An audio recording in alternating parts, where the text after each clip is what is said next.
Hi, I'm attorney Gregory Dell, joined by attorney Alexander Palamara.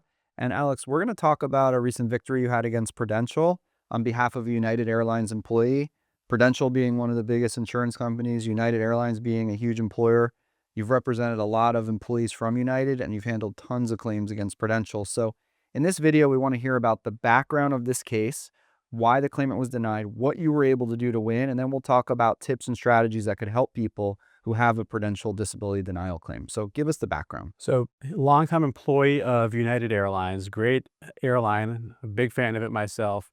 He was a ramp serviceman, you know, handles bags, pulls planes out, does all the physical labor job you can think of. It's a heavy duty job for sure. Definitely. He worked there for a long period of time. Poor guy unfortunately came down diagnosed with MS. Luckily, United has a disability insurance policy with Prudential Insurance Company of America. Thankfully, Prudential approved the claim. Now, like most disability insurance policies, there's a change. The policy definition of disability will change after 24 months of benefits. For the initial 24 months of benefits, of course, you have to prove that you're unable to perform the duties of your own occupation. Thereafter, it changes to any occupation or any gainful occupation. Here, Prudential did the right thing initially, and they paid benefits for 24 months. They agreed his MS prevented him from doing his heavy-duty job. It was clear as day.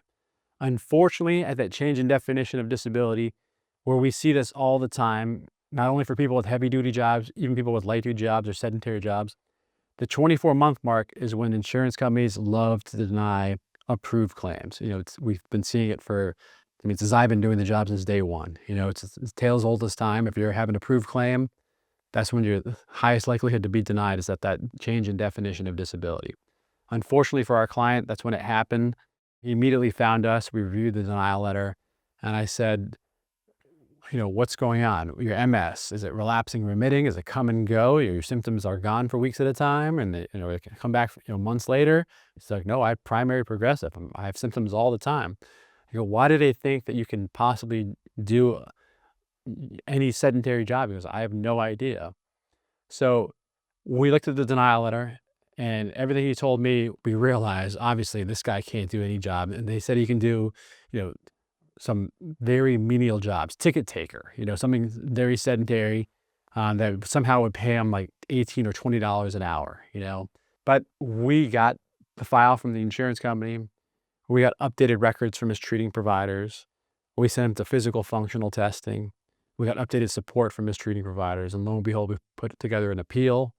And even with how good our appeal was, it wasn't enough until finally, at our request, the Prudential finally sent him to independent medical examination. And finally, after the IME, they said, okay, we finally believe your client can't do any gainful occupation.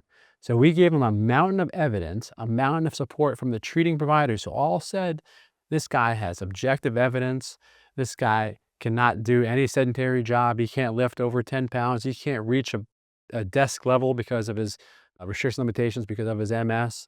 A functional capacity evaluation proving all this, where we had an independent third-party physical therapist take him through physical functional testing to show that he did not, actually it said he could sit for long periods of time, Right. even 6 hours a day, but it said he couldn't do sedentary work because he could not do the reaching, he cannot do the lifting or the holding. And even with all that, they said, no, not so up. At the last time I said, I'm so confident in this claim, you send him to your own IME. I asked him a bunch of times and finally said, okay, we'll send him to IME. It's a risk, but I said, my client is so disabled, you have your own doctor look at him Because when first. you submitted the appeal on paper, they were coming back to you saying, Alex, we still don't see the support here. So what they do is they do reviews, Right. and they have to give us those reviews, Right. and we respond back to them. But the reviews that you got from them, which the law requires them to give you, were saying that we feel that he could do a sedentary job. Over and over. And we're saying, you guys are ignoring this. You're ignoring what the doctors are saying. You're ignoring the objective testing that's been done. Right.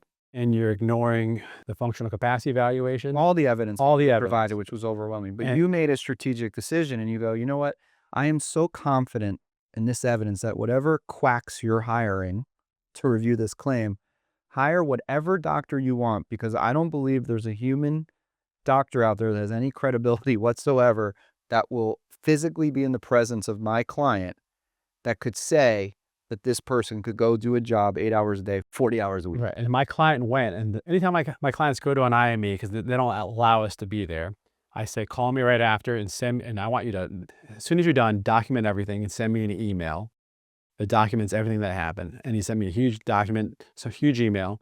And he called me after his email and he said, this guy was very supportive. He said, there's no way you could work. And I always say to myself, he said that to you verbally, and I've heard that before. And then always the reports always come back. I'm like, how did that guy say one thing to my client in person and the report Right. says something else? But this guy came back, was honest to my client, and it was like just a couple of days later they overturned the claim. Well, what was fantastic is that you had built the mountain of evidence to show that he's disabled. And then all of that evidence went to that doctor, because not only did that doctor examine our client, but that doctor reviewed all of the additional evidence that you had obtained. So it was setting him up for putting him in the best position to win the appeal. The one thing I want to point out is that we always make sure that we send our clients with objective evidence. Our client takes objective evidence with them to the IME, because we can't assure our clients that the insurance company is providing the independent medical examiner Right. with evidence beforehand or even afterhand, post the IME.